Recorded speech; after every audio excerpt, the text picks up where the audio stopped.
Growing up as a young boy in the 90s, there are certain things that I was predestined to like.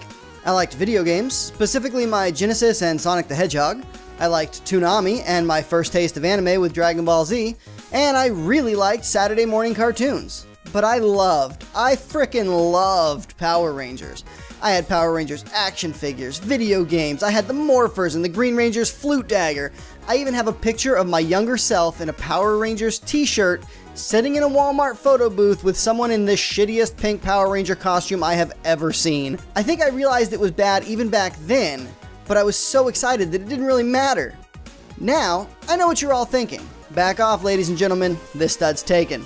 Oh, you were wondering what all this rambling has to do with anything. I just wanted you to understand that I am completely impartial and entirely unbiased when it comes to this game. This is Chroma Squad.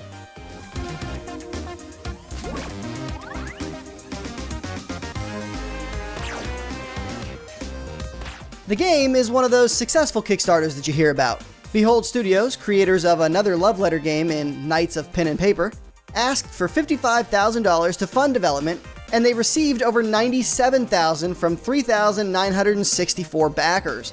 They nearly doubled their goal, but fell just short of an episode editor that would have been a huge plus to the game. Chroma Squad itself is a tactical turn-based RPG with management mechanics. If you're thinking XCOM meets Final Fantasy Tactics, then you aren't too far off. Of course, you'll always be destined for disappointment until you stop comparing things to XCOM, so let's just forget about that game for now. The story is every bit as cheesy and fun as the shows that it takes inspiration from. It follows a group of stuntmen who decide to start up their own Sentai show, which means you get to pick nearly every aspect of it.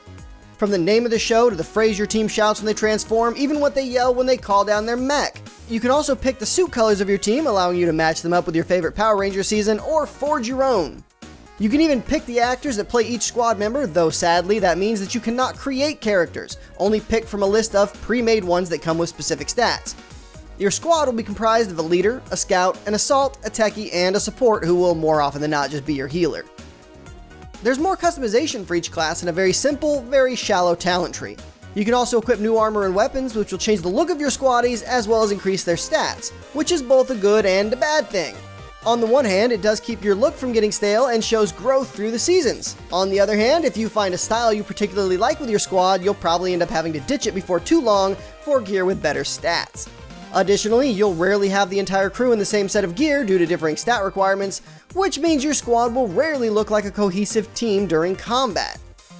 Speaking of combat, it's where you'll spend the majority of your time with Chroma Squad. It's mostly a simple affair, with each unit getting one movement and one attack per turn. The number of tiles a unit can move is determined by their movement rate stat, and this means that your scout will be running circles around the map while your techie just kinda doesn't. Mine could move 4 squares per turn, so I focused him on ranged combat. You'll move each of your units and use their skills, both default and the ones you've chosen from the talent tree, and finally in your turn allowing the enemy to do the same. This could easily become rote and boring, but thankfully Behold Studios did a few things to keep it interesting. The first is the teamwork feature where, instead of attacking, you end a unit's turn by putting him in teamwork mode. This allows you to boost nearby friendly units to extend their movement range, and I always felt awesome having my entire team flip off of one of my squaddies to surround a bad guy. If you attack an enemy unit, any friendly units in range that are set in teamwork mode will also join the attack. If you get 5 squaddies to all attack the same enemy, then you'll get a group finisher with a special little animation. And if you get 5 squaddies to do it with weapons, then you get a weapon-specific group finisher just like on the show. Make sure it kills the enemy though, as an early finisher that fails to end the fight will see viewers changing the channel. The above would have made the combat much more interesting just by itself, but the real standout feature for me were the director's orders. Essentially, they're just optional side objectives for each fight, but if you follow them, it can make the fights much more difficult and interesting. The orders range from not letting any of your squaddies get knocked out, to my favorite, which was to have a specific squaddie hit the boss every round. This led to a lot of frantic team throws and last-minute attacks that barely worked, but it was a lot of fun.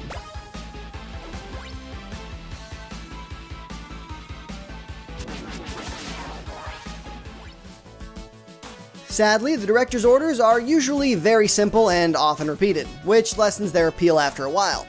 That of course is not the only area of the game that does let me down, as it does have a fair few bugs. Nothing game breaking, more annoying bugs, the kind that make you think you still got something crawling on you long after you've killed them. The worst of these was an issue where tiles would remain highlighted forever, which made it difficult to see if a square was within range of one of my squaddies without clicking and committing to the move. Another area of Chroma Squad that really let me down was the crafting. Crafting allows you to make equivalent gear to what you would buy in the store, but the drops needed are fairly rare, and you can't make gear for every type of stat that you would want. You can purchase more materials for in-game cash, but the mats you get out of the boxes are random. You can also break down old items for materials, but again, it's random, and it's entirely possible to break down a valuable item and get nothing for it. The frustrations with the crafting system are only compounded by the fact that it's the only way to upgrade your mech. It's confusing because the entire system feels like an iOS money grab, but it's not, and it never was. I can't imagine why they went this route, as it's easily one of the least enjoyable aspects of the game. Speaking of mechs though, of course there are moments where you summon your giant robot to fight an equally giant monster because Sentai, right? The fights are turn-based and focused on percentages for attack, miss rate, and block. If you attack an enemy and miss, your turn ends and the enemy gets the chance to attack. These battles start off extremely boring after the initial badass mech excitement wears off, but eventually you do gain more abilities and the mech battles become a welcome change of pace from the normal combat. Outside of combat, you also need to manage your studio. You'll be able to upgrade things like the quality of your green screen, your lighting, and even your catering table. These only affect the stats of your characters and your audience level, but they are a welcome addition.